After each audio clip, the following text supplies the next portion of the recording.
Les gars, c'est une nouvelle année. On est en 2025, plus un an. Quand je regarde les matchs du Real, j'ai l'impression de prendre plus 3 ans. Je perds mes cheveux, j'en ai plus. J'ai des cheveux gris, des poils gris, c'est trop. Les gars, les matchs du Real Madrid, c'est les sensations, les émotions, c'est beaucoup trop. Les amis, j'espère que vous allez bien. Moi, je sors du match, je suis épuisé. J'ai l'impression d'avoir joué avec eux. J'ai vécu le match à fond. Je pense que quand tu vis le match comme ça, quand t'es épuisé après un match, c'est là où tu sens que t'es dingue de foot, t'es accro au foot et que tu supportes vraiment une équipe. Je pense que tu t'en rends compte à ce moment-là. Quand à la fin d'un match, t'es épuisé, t'as l'impression d'avoir couru 10 kilomètres. Ouais, non, ils m'ont épuisé mentalement, c'est les émotions, c'est épuisant. Ce Real Madrid, cette saison est très épuisant et c'est les montagnes russes, les émotions. Et on a du mal à suivre cette équipe. Il s'est passé tellement de choses dans ce match.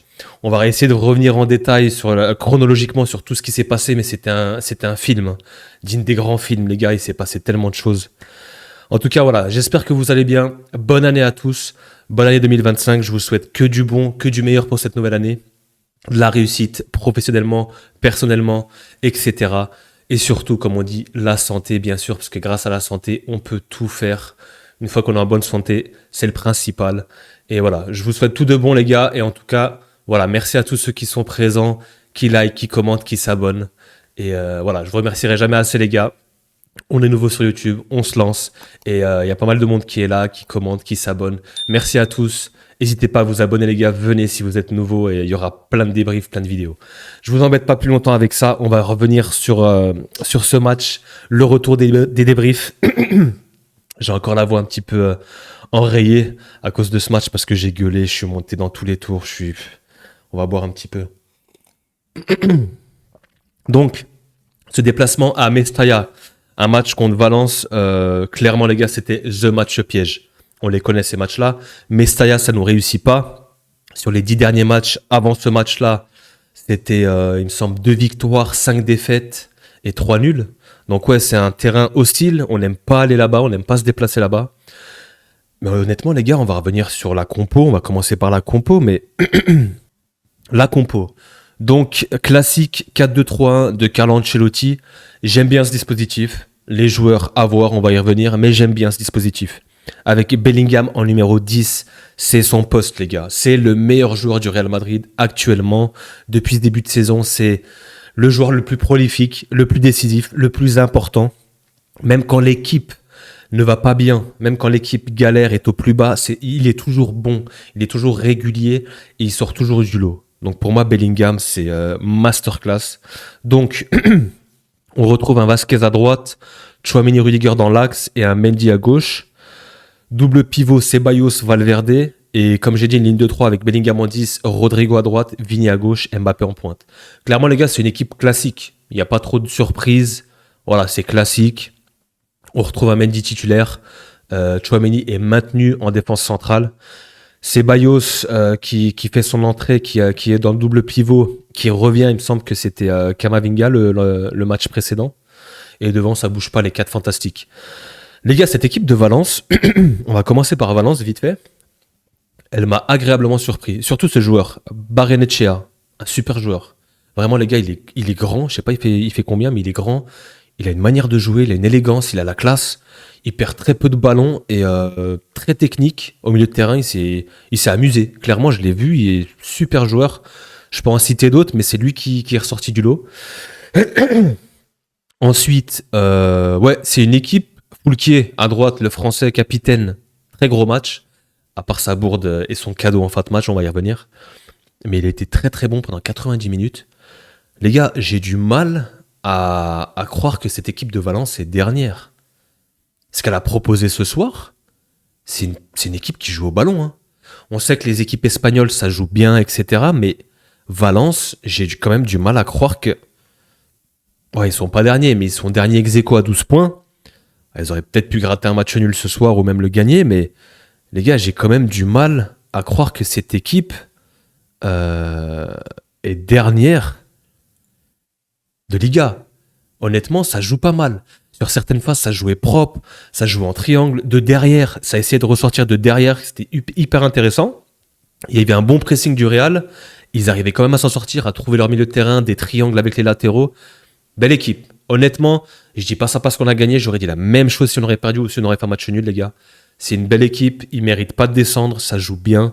Il y a de très très bons joueurs de qualité dans cette équipe et je suis assez impressionné qu'ils sont dans le fin fond du classement, tout simplement.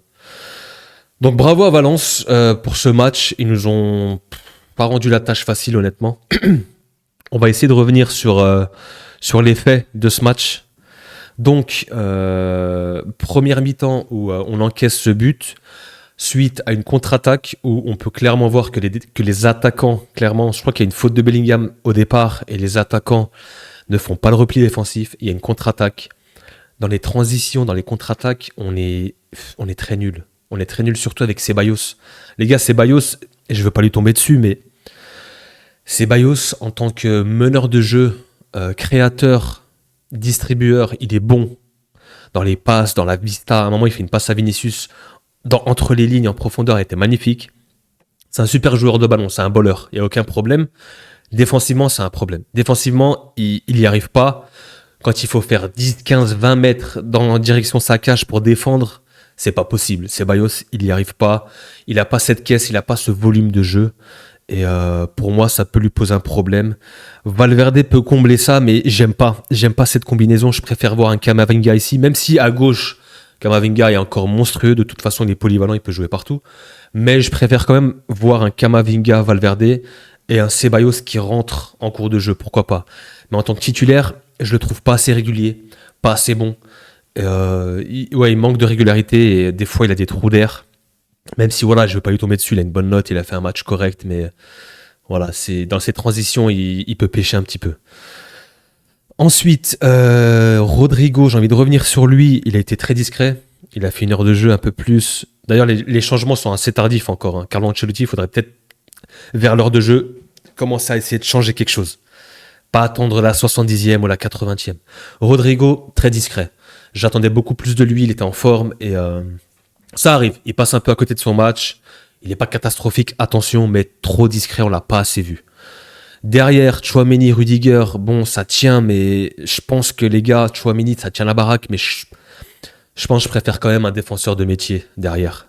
Je pense à Asensio, il faudrait vraiment le maintenir, le mettre, l'installer, parce que Tchouaméni, c'est compliqué à un moment donné, parce que au milieu, il est pas bon. Clairement, il n'y arrive plus. Et défensivement, c'est moyen aussi. Il est un peu meilleur, mais ça se voit que c'est pas un défenseur de métier. Dans les placements, des fois quand on repart de derrière, quand on rejoue avec Courtois, il se donne pas du temps et de l'espace, il recule pas assez. Il le fait à retardement, du coup ça le met en danger. Et Courtois joue avec lui, et du coup il est pas positionné, il est pas prêt à recevoir ce ballon. Il perd du temps à se placer, à anticiper ce genre de choses. Dans les placements, dans les centres, on a pu voir aussi contre Bilbao. Ouais, Tchouaméni, c'est compliqué aussi derrière. Il peut dépanner, mais je pense que je préfère quand même voir un défenseur de métier.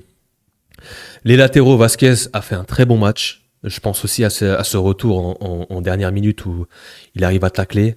Mendy, moyen. J'ai pas grand-chose à dire sur lui, c'est très moyen. Valverde a fait son match correct. Bellingham, monstrueux, les gars. Encore une fois, bon, on va revenir sur les faits. On va essayer de reprendre.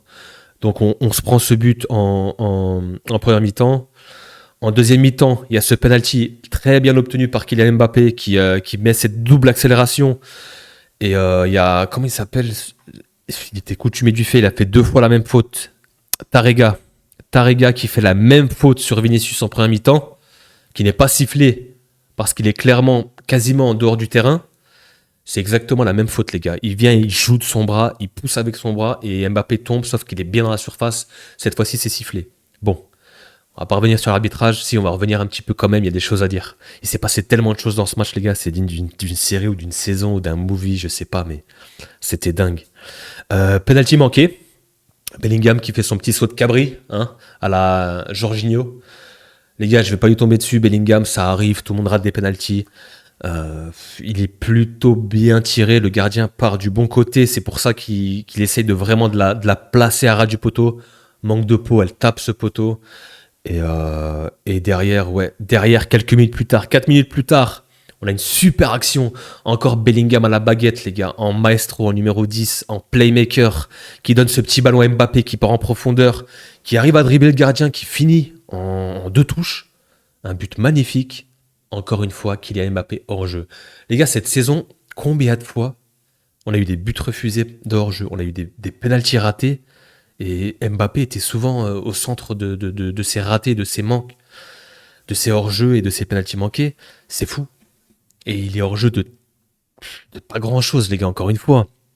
Bon, Mbappé, on va revenir sur lui aussi. Il n'a pas fait un match exceptionnel. Surtout en termes d'élimination et de dribble. On peut voir qu'il a eu beaucoup de mal à dribbler, à éliminer son adversaire, son vis-à-vis. Les gars, je l'avais déjà dit dans une ancienne vidéo, Kylian, c'est un super joueur, il n'y a aucun problème. Moi, je suis pas là pour le tailler, c'est un top player. Au niveau de son répertoire de dribble, j'ai l'impression qu'il est limité. C'est souvent la même chose. C'est passement de jambes, je pars avec le pied gauche, feinte de frappe. Des fois, il l'a fait mal en plus. C'est amorti semelle, contrôle semelle, feinte de frappe, passement de jambes, je pars du pied gauche. Ouais, les défenseurs le connaissent en fait. Son répertoire est limité. Il faudrait qu'il fasse des mises à jour pour avoir d'autres dribbles en fait, ou débloquer d'autres compétences, comme dans les jeux vidéo en fait.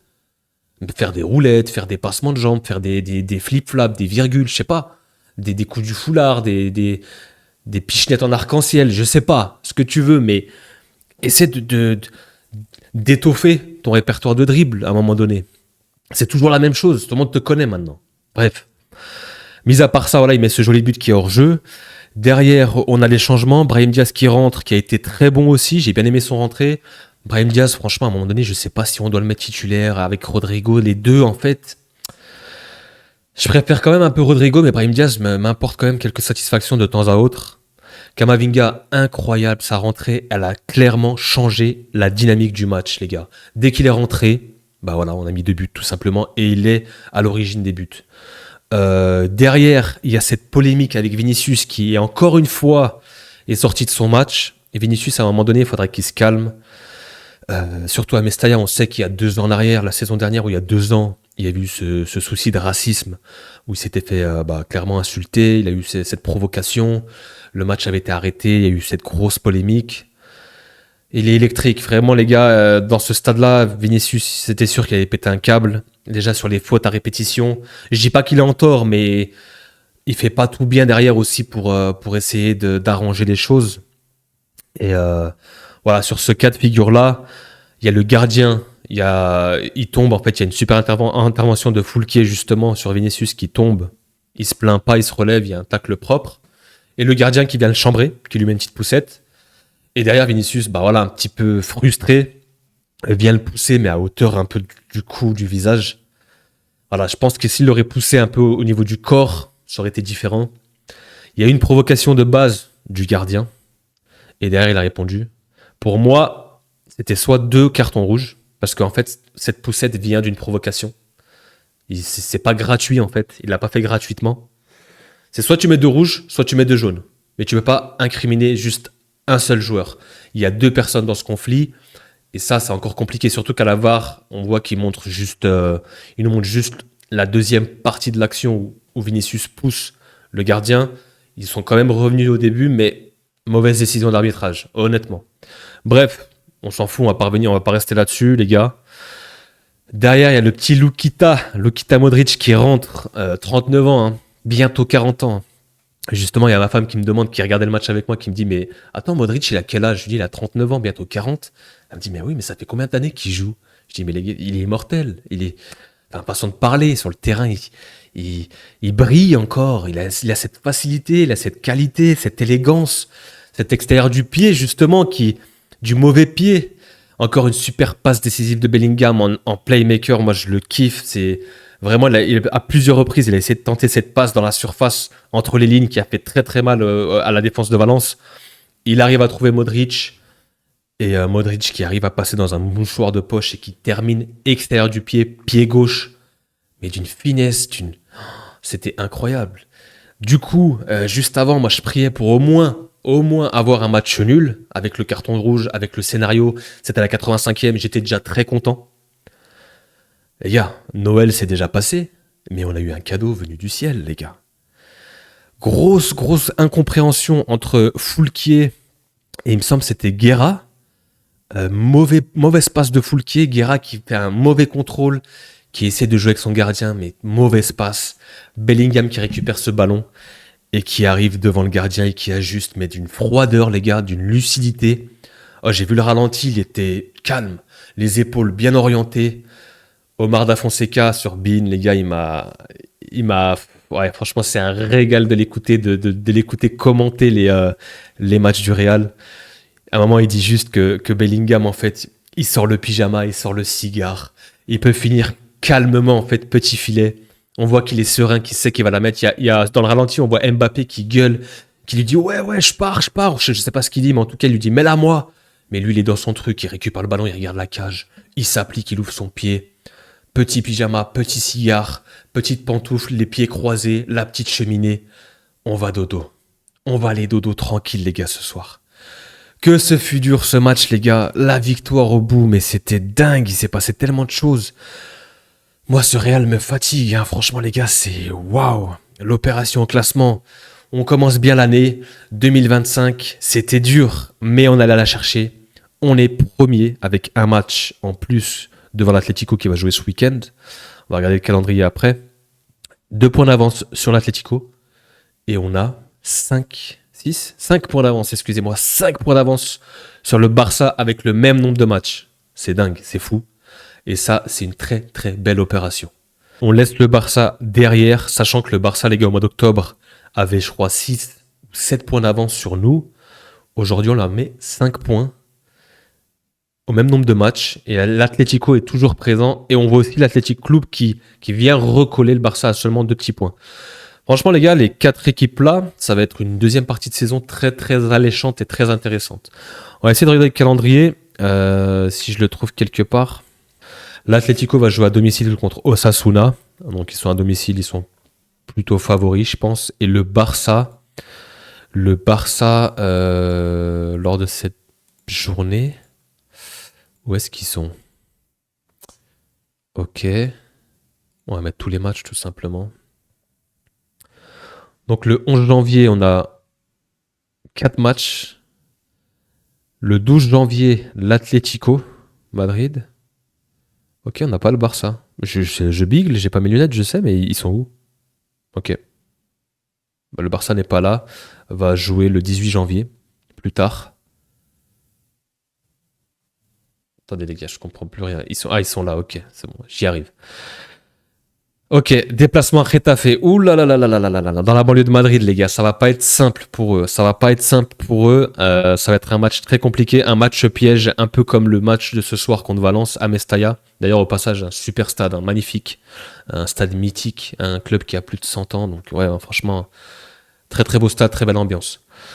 Ok, je pense qu'on a fait le tour, les gars. On a fait plus ou moins le tour de ce match qui était un peu foufou. Je vous avouerai que j'ai perdu beaucoup d'énergie devant ce match. Ouais, le Real, en ce moment, cette saison, il me fatigue en fait. Cette saison, c'est les montagnes russes, les ascenseurs émotionnels. C'est compliqué à suivre. J'espère que ça va pas être comme ça toute la saison. Parce que à ce rythme-là, je vais avoir une barbe blanche et je vais prendre des rides et des cernes et 5 ans dans la gueule. Mais ouais, on va continuer à suivre. C'était le retour des débriefs. Ça faisait plaisir en tout cas de retrouver la Liga et le Real Madrid. Match très compliqué, mais au final, on récupère ces 3 points très importants qui font plaisir. Surtout d'un point de vue comptable. Dans le fond, dans le contenu, il y a plein de choses à revoir. Notamment au milieu de terrain, on se fait bouffer. Ceballos, défensivement, c'est pas possible. Offensivement, en cours de match, tu le fais rentrer, ok, mais il me faut plus d'assurance défensivement. Je préférais voir un Camavinga et Valverde au milieu de terrain, tout simplement. Bellingham en 10, il ne bouge plus. Carlo Ancelotti, je pense que tu as appris la leçon. Tu me le mets plus côté gauche ou côté droit, long de ligne, tu le laisses au cœur du jeu. Il fait tout, il sait tout faire, il défend, il attaque, il fait des passes, il tacle, il met des buts de la tête, du pied droit, des externes, il sait tout faire. C'est un playmaker. Donc tu me le laisses dans l'axe, Carlo, s'il te plaît. Et devant, voilà, j'ai bien aimé quand même la permutation entre les attaquants. Rodrigo s'est retrouvé à gauche à un moment, Mbappé à droite, et Vini dans l'axe, ça bouge.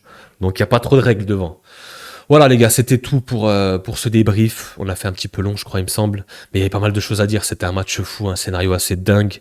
En tout cas, voilà. Merci à tous ceux qui sont sur la chaîne, qui suivent, qui donnent de la force, les gars. Ça fait énormément plaisir, ça fait chaud au cœur de pouvoir partager, discuter de cette passion avec vous. Venez dans les commentaires, on pourra discuter.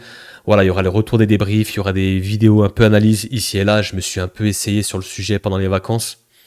Et il y a quelques vidéos que vous pouvez checker au niveau du mercato, mon 11 idéal, etc. N'hésitez pas à les checker.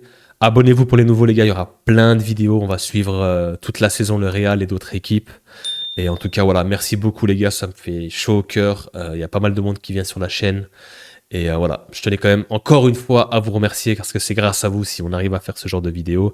Et ça motive à continuer à partager, à vivre, enfin, à vivre, partager plutôt cette passion et vivre tout simplement cette passion. Voilà. Les gars, je vous laisse passer une excellente soirée, une bonne nuit et on se revoit très bientôt. Peace.